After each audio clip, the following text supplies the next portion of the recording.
ने प्रण कर रखा था कि जो राजकुमार उसके 10 प्रश्नों के उत्तर ठीक ठीक देगा और चौसर के खेल में उसे हरा देगा, उसी से वह विवाह करेगी, अन्यथा वह ताउम्र कुंवारी ही रह जाएगी। सोचेगी भगवान ने उसकी टक्कर का कोई मर्द पैदा ही नहीं किया। पर फिर एक दिन ऐसा हुआ जो आज तक नहीं हुआ था। मेदिनीपुर शहर के राजा वज्रसेन की पुत्री सत्यभामा अपनी सुंदरता के लिए देश प्रदेश में प्रसिद्ध थी। राजकुमारी सत्यभामा इतनी सुंदर थी कि स्वर्ग की अप्सराएं भी उसके सामने फीकी लगे। जब वो महल के गलियारों से गुजरती तो उनकी रेशमी चुनरी का हल्का स्पर्श तक हवा में सुगंध घोल देता। भगवान ने राजकुमारी सत्यभामा को सौंदर्य के साथ अपार बुद्धिमत्ता का गुण भी दिया था। रानी केवल रूप की रानी नहीं बल्कि गुणों की अद्वितीय प्रतिमूर्ति भी थी। अब जहाँ इतना सब होता है वहाँ घमंड और अहंकार का निवास ना हो, ऐसा तो संभव ही नहीं। राजकुमारी सत्यभामा ने प्रण कर रखा था कि जो राजकुमार उसके 10 प्रश्नों के उत्तर ठीक ठीक देगा और चौसर के खेल में उसे हरा देगा, उसी से वह विवाह करेगी, अन्यथा वह ताउम्र कुंवारी ही रह जाएगी। और अंततः इस सोच में संतोष पालेगी कि उस ऊपर वाले ने उसकी बराबरी का पुरुष बनाया ही नहीं, समस्त संसार में उसके योग्य कोई पुरुष पैदा ही नहीं हुआ। राजकुमारी सत्यभामा का एक और नियम था कि जो राजकुमार उसके प्रश्नों के उत्तर नहीं दे पाएगा वो कभी बाहर भी नहीं जा पाएगा, उसे उसका कैदी बनकर आजीवन कारावास भोगना होगा। वो नहीं चाहती थी कि कोई ऐरा गैरा राजकुमार सिर्फ उसकी सुंदरता को निहारने के लिए ऐसे ही मुंह उठाकर उसके समक्ष आ जाए और असफल होने पर बाहर उसकी सुंदरता का गुणगान करता फिरे। राजकुमारी सत्यभामा का मानना था जिस पुरुष ने उसे एक बार देख लिया वो या तो उसका पति होगा या फिर ताउम्र के लिए उसका कैदी। इतने सख्त नियमों के बावजूद कई राजकुमारों ने खुद को बुद्धिजीवी मानते हुए राजकुमारी की परीक्षा में भाग लिया और फलस्वरूप वे सभी उसके कैदी बनकर रह गए। पर फिर एक दिन ऐसा हुआ जो आज तक नहीं हुआ था। एक राजकुमार किसी तरह उसके कैद खाने से निकलकर भागने में सफल हो गया। वह जंगल में इधर उधर भटकने लगा और भटकते हुए बुदबुदाने लगा, हे मालिक, या तो मुझको उठा ले या राजकुमारी सत्यभामा के दर्शन करा दे। नहीं चाहिए मुझे ऐसी जिंदगी जिसमें वो न हो। राजकुमारी के विरह में वो व्याकुल होकर मारा मारा फिर रहा था। एक दिन वह चंद्रावती नामक नगर के बाहर जा पहुंचा। उसी समय राजा वीरसेन भी शिकार खेलता हुआ उधर आ निकला। राजकुमार उस समय भी वहीं बातें बुदबुदाते हुए विलाप सा कर रहा था। उसके विरह भरे शब्द सुनकर राजा वीरसेन उसके पास आया और उसकी दुर्दशा देखकर पूछने लगा, तुम पर ऐसी क्या विपत्ति आ पड़ी है जो तुम इतने व्याकुल हो रहे हो? राजकुमार बोला, मुझसे मेरा हाल ना पूछो, मेरे प्राण निकलने वाले हैं। मुझे तो बस अब हर जगह वो नजर आती है। राजकुमार की बात सुनकर राजा ने जान लिया कि यह युवक किसी स्त्री का आशिक हो गया है। वह राजकुमार को धीरज बंधाकर बोला, मित्र, अपने हृदय की सारी व्यथा मुझसे कहो, मैं तुम्हारे मन की इच्छा पूरी करने की कोशिश करूंगा।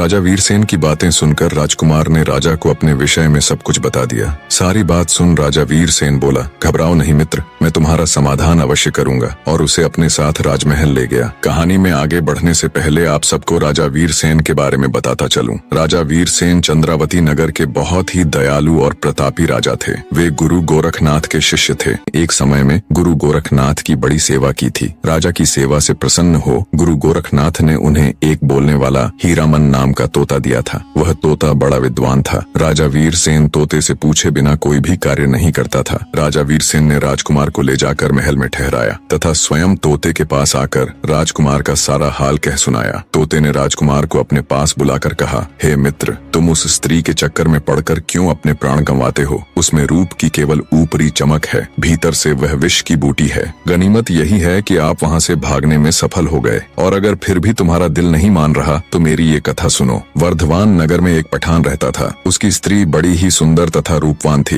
लेकिन वह चरित्रहीन थी। उस स्त्री का एक बेटा था। स्त्री की गांव के ही एक चंडाल व्यक्ति भैरव से यारी थी। जब पठान मजदूरी करने जाता तब भैरव आता और उसके साथ ऐश करता। जब पठान के आने का समय होता तब वह वहाँ से निकल जाता। एक दिन उस स्त्री का लड़का ये सब देख लेता है और सारा हाल अपने पिता पठान के आने पर उसे कह देता है। पठान को जब ये बात मालूम हुई तो वह जल उठा। गुस्से में उसने अपनी उस स्त्री को खूब मारा पीटा। एक दिन पठान मजदूरी करने गया हुआ था। तभी भैरव उसके पास आया और पूछने लगा, क्या बात है, आज तुम बहुत उदास दिख रही हो? स्त्री बोली, मेरे बेटे ने तुम्हारे और मेरे ऐशो आराम का सारा हाल देख लिया और अपने पिता से कह दिया, अब मेरा पति मुझे बहुत मारता पीटता है। भैरव कुछ सोचते हुए बोला, अपने बेटे का गला घोंट कर मार डाल ताकि तेरे हृदय का दुख समाप्त हो जाए। अपने आशिक की बात सुन उस स्त्री ने कामदेव के वशीभूत होकर अपने बेटे को मार डाला। जब पठान मजदूरी करके वापस आया तो वह चिल्ला चिल्ला कर पुकारने लगी, कोई बचाओ, इस जालिम ने मेरे लाल को मार डाला, हाय मेरा लाल। स्त्री का चिल्लाना सुनकर मोहल्ले के बहुत से लोग दौड़कर आए और पूछा,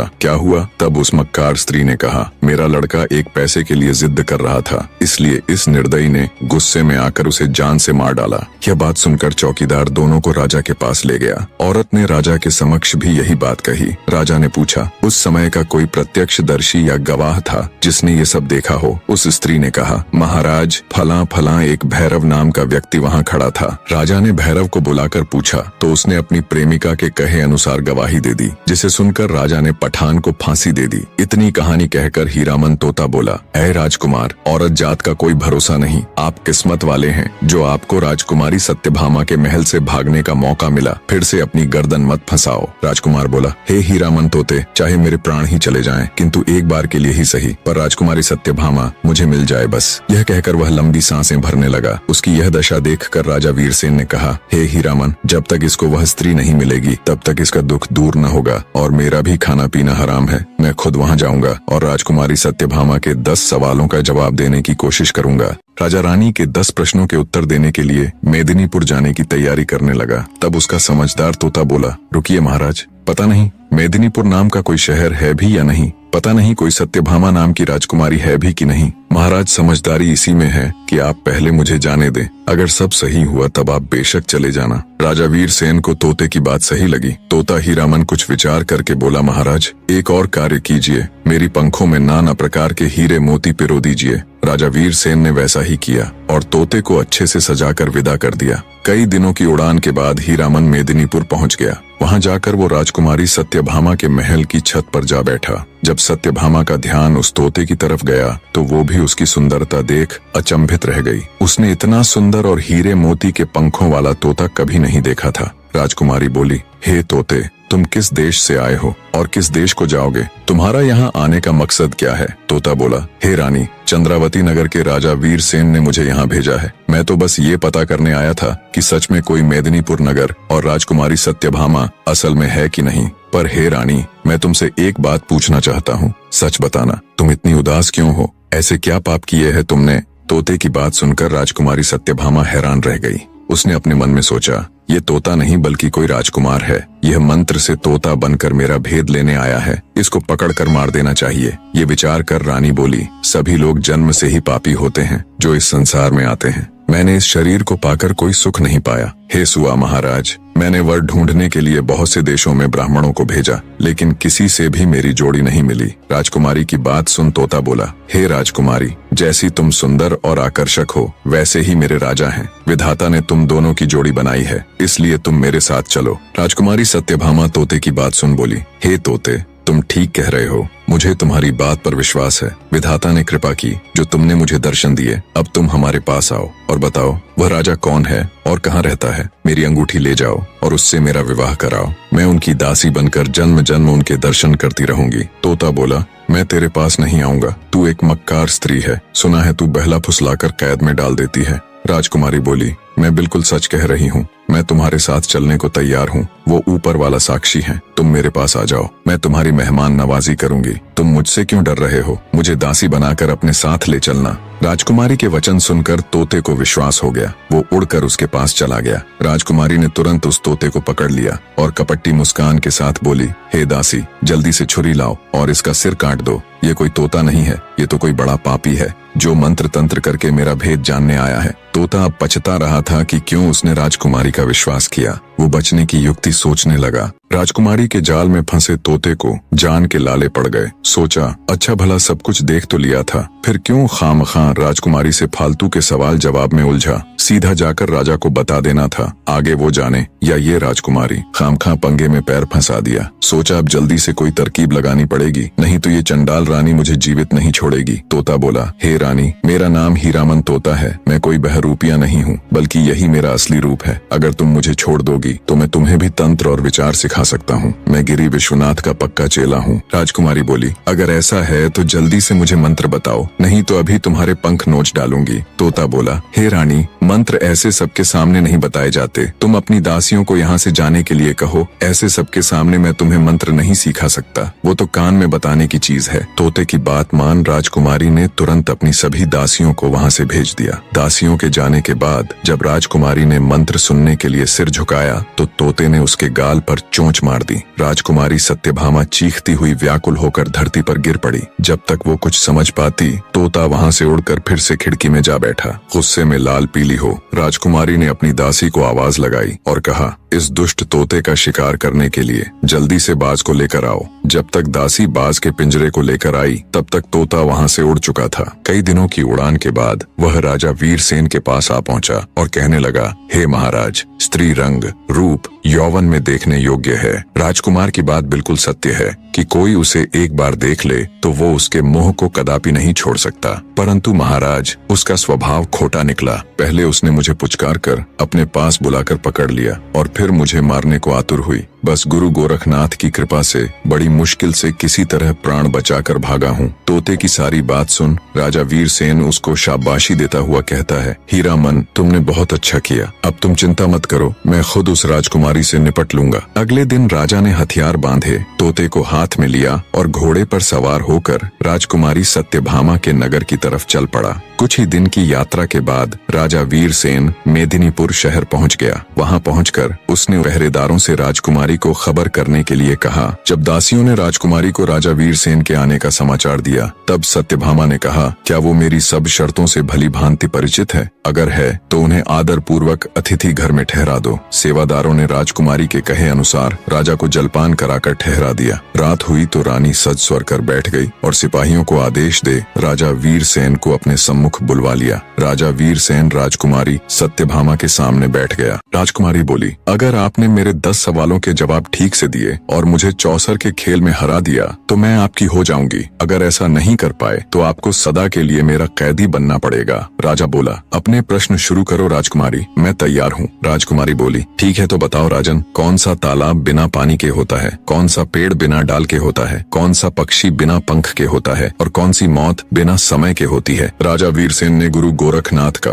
ध्यान करते हुए जवाब देने शुरू किए। सुनो राजकुमारी, आंखें हैं जो बिना पानी का तालाब है, मौत है जो बिना डाल का पेड़ है, जीव है जो बिना पंख का पक्षी है जिसका कोई भरोसा नहीं कब उड़ जाए, और नींद है जो बिना समय की मौत है। राजकुमारी ने दूसरा प्रश्न किया, कौन तपस्वी है जो नित्य तपस्या करता है? कौन है जो रोज सुबह उठकर स्नान करता है? कौन है जो सब रस उगलता है और कौन है जो सब रस खाता है? राजा बोला, सूर्य ऐसा तपस्वी है जो नित्य तपस्या करता है। ब्राह्मण रोज सुबह उठकर स्नान करता है। इंद्र राजा वर्षा के रूप में सब रस उगलते हैं और धरती है जो सब रस खाती है अर्थात वर्षा को सोख लेती है। राजकुमारी ने तीसरा सवाल किया, ऐसा क्या है जो कोई स्त्री नहीं कर सकती? ऐसा क्या है जो समुद्र में समा नहीं सकता? ऐसा क्या है जो अग्नि में नहीं जल सकता? और क्या है जिसे काल नहीं खा सकता? राजा बोला, राजकुमारी, एक स्त्री अपने पुत्र के साथ क्रिया नहीं कर सकती। यश है जो समुद्र में समा नहीं सकता। धर्म है जो अग्नि में जल नहीं सकता। और नाम ऐसी वस्तु है जिसे काल खा नहीं सकता। राजा की हाजिर जवाबी और सटीकता के साथ सवालों के जवाब देते देख राजकुमारी आश्चर्य के साथ साथ प्रसन्न भी थी। उसने चौथा सवाल किया, ऐसा क्या है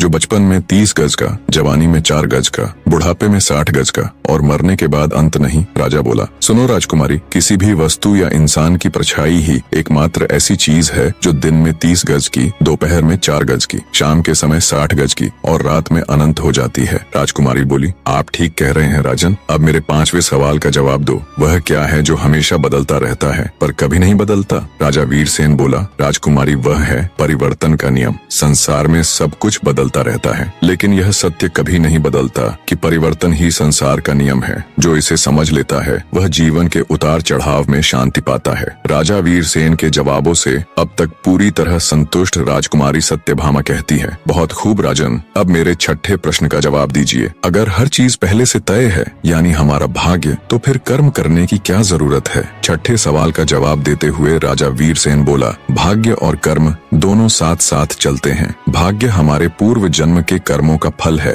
लेकिन वर्तमान कर्म से हम अपने भविष्य को बदल सकते हैं। यदि कोई किसान अपने खेत में कुछ भी न बोए और कहे कि जो भाग्य में होगा वही होगा, तो क्या उसे अन्न मिलेगा? नहीं, उसे मेहनत करनी होगी, बीज बोने होंगे, पानी देना होगा, तभी फसल आएगी। इसी तरह कर्म हमारा प्रयास है और भाग्य उसका परिणाम। राजा की एक बार फिर से सराहना करते हुए राजकुमारी सत्यभामा ने अपना 7वां प्रश्न किया, मनुष्य को इस संसार में सबसे बड़ा धोखा कौन देता है? राजा वीरसेन बोला, हे राजकुमारी, मनुष्य को संसार में सबसे बड़ा धोखा उसका अपना मन ही देता है। मन ही वह शक्ति है जो हमें सत्य और असत्य, मोह और वैराग्य, प्रेम और घृणा, सुख और दुख के बीच उलझा देती है। मनुष्य सोचता है कि बाहरी दुनिया उसे धोखा देती है, लेकिन वास्तव में बाहरी दुनिया केवल एक दर्पण मात्र है। जो कुछ मन में है वही संसार में प्रकट होता है। राजा वीरसेन का जवाब सुन राजकुमारी सत्यभामा बोली, बहुत खूब राजन, अब मेरे 8वें प्रश्न का उत्तर दीजिए। अगर सुख और दुख दोनों ही अस्थायी हैं, तो फिर मनुष्य दुख से इतना डरता क्यों है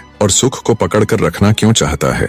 राजा वीरसेन कहता है, हे राजकुमारी, क्योंकि मनुष्य अज्ञानता के कारण यह भूल जाता है कि संसार में कुछ भी स्थायी नहीं है। ये संसार परिवर्तनशील है। सुख और दुख दिन और रात की तरह एक दूसरे के पूरक हैं, लेकिन मनुष्य सुख को पकड़कर रखना चाहता है और दुख से बचना चाहता है, क्योंकि जब मनुष्य सुखी होता है तो उसे लगता है कि संसार पर उसी का नियंत्रण है। वह मान लेता है कि उसका भाग्य अच्छा है और जैसा वो चाहता है सब कुछ वैसा ही हो रहा है और हमेशा सब कुछ वैसा ही रहेगा। लेकिन ये उसका सबसे बड़ा भ्रम है। इसी प्रकार जब दुख आता है तो मनुष्य अपने पर नियंत्रण खो देता है। उसे लगता है कि सब कुछ बर्बाद हो रहा है, जबकि वास्तविकता यह है कि दुख भी उतना ही अस्थायी है जितना सुख। राजकुमारी सत्यभामा 9वां सवाल पूछती है, हे राजन, क्या यह संसार हकीकत है या केवल एक भ्रम है? राजा वीरसेन बोला, सुनो राजकुमारी, ये संसार अस्थायी है, इसलिए इसे पूर्ण रूप से वास्तविक नहीं कहा जा सकता। जो चीज स्थायी नहीं होती वह भ्रम होती है। उपनिषदों में कहा गया है, ब्रह्म सत्यम जगन मिथ्या,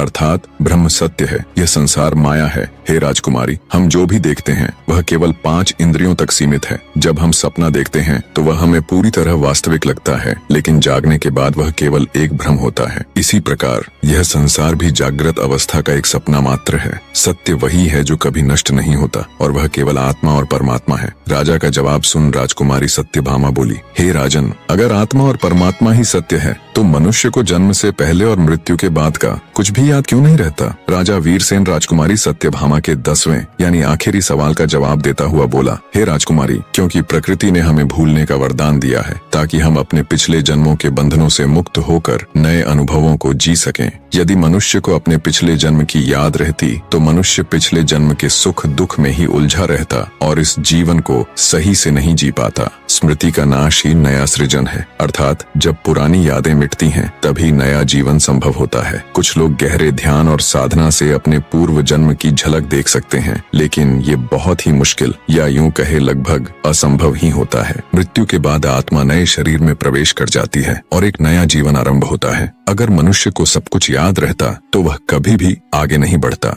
राजा ने राजकुमारी सत्यभामा के 10 प्रश्नों के उत्तर सही सही दे दिए। यह देखकर राजकुमारी सत्यभामा बहुत प्रसन्न हुई। उसने कुर्सी से खड़े होकर राजा का अभिवादन किया और बोली, मान गए राजन, आप वाकई में बहुत बुद्धिमान हो, पर अभी मेरी सभी शर्तें पूरी नहीं हुई। अब आपको मुझे चौसर के खेल में हराना होगा राजन। राजा वीरसेन खुद चौसर का एक अच्छा खिलाड़ी था। बोला, ठीक है राजकुमारी, आपकी ये शर्त भी पूरी करने की कोशिश करूंगा। राजा वीरसेन और राजकुमारी सत्यभामा के बीच चौसर का खेल शुरू हो जाता है। अंततः राजा ने राजकुमारी को चौसर में भी हरा दिया। यह सब देख राजकुमारी सत्यभामा अपने पिता के पास गई और सारा हाल उन्हें कह सुनाया। राजा वज्रसेन यह सुनकर अति प्रसन्न हुआ। उसने मंत्री को भेजकर राजा वीरसेन को बुलाया और बड़े आदर सत्कार से बैठाया। वीरसेन ने कहा, महाराज, मैंने आपकी बेटी के सभी प्रश्नों के उत्तर दे दिए और उसे चौसर में भी हरा दिया। अब आप अपनी बेटी को मेरे साथ भेज दीजिए। तब राजा वज्रसेन ने कहा, मैं कोई शुभ घड़ी देखकर अपनी बेटी का विवाह करके आपके साथ भेज दूंगा। तब तब राजा वीरसेन बोला,